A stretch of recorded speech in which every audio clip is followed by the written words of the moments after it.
Hey, what's up YouTube? Custom PC Review here, and today I have for you the Razer Blackwidow mechanical gaming keyboard.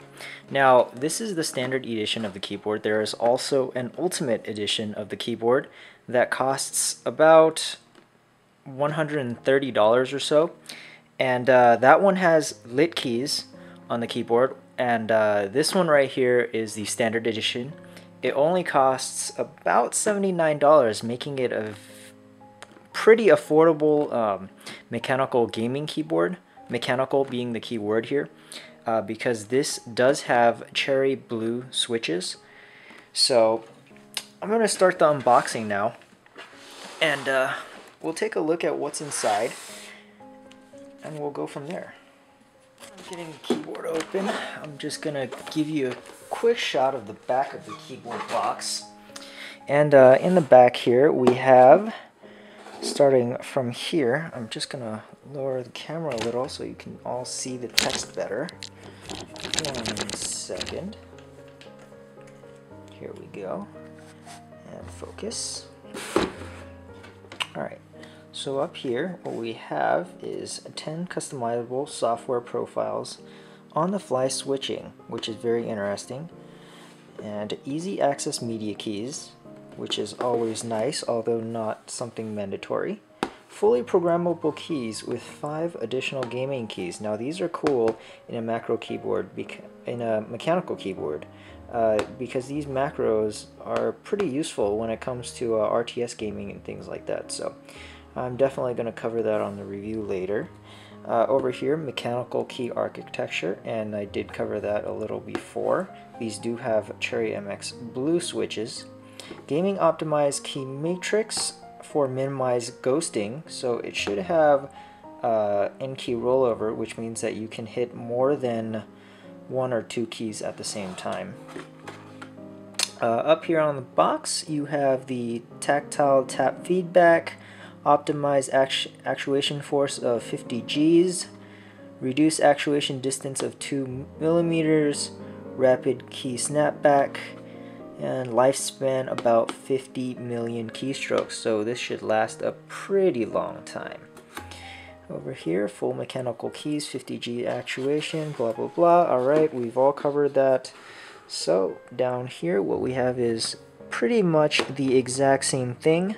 I will let you take a look at it while I bring this box out right here. And this was what was inside the keyboard box in the first place. And I'll let you take a look at it right here once I get it to focus. And it comes like that. So you take off this piece right here. And wow, look at that.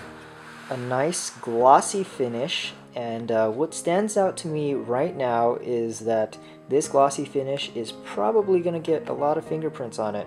So we're going to find out what Razer has done to avoid that issue.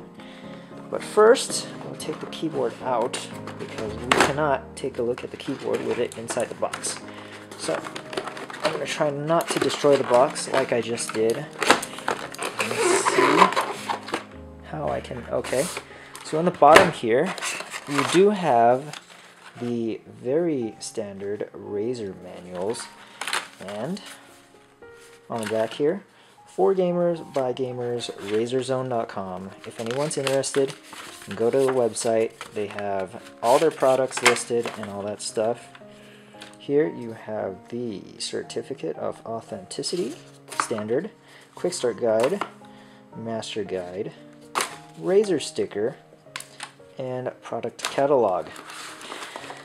So we are going to continue seeing what's inside this box here.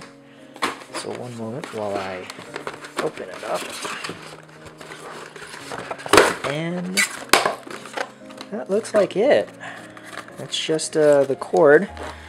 I don't see any softwares or anything, so it does seem like you do have to go to the Razer website to download the software. So this is pretty basic for what you are getting in here. Just a simple keyboard. No extra frills, no nothing, just the keyboard,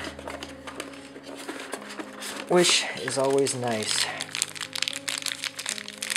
And just wanted to mention that although this is pretty nice packaging, it is not Razer's best work yet. However, it doesn't matter as long as the product itself is up to standard. So, once I get this wrapping open, and as you can see just from here, the keyboard is already getting fingerprints on top right there. I've already put a couple there, and so it seems like Razer does not have a special kind of glossy finish that is especially resistant to fingerprints.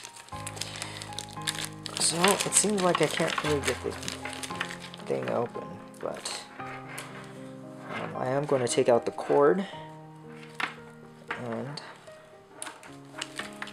the cord is pretty long. It is pretty nice at the end right here. As you can see, it is gold plated for anyone who does care. Although gold plating is not actually necessary, it just increases the cost of the product in my opinion. But I am going to hit the keys a couple times just for you guys to hear the sound. And let me focus real quick, and I'm just gonna,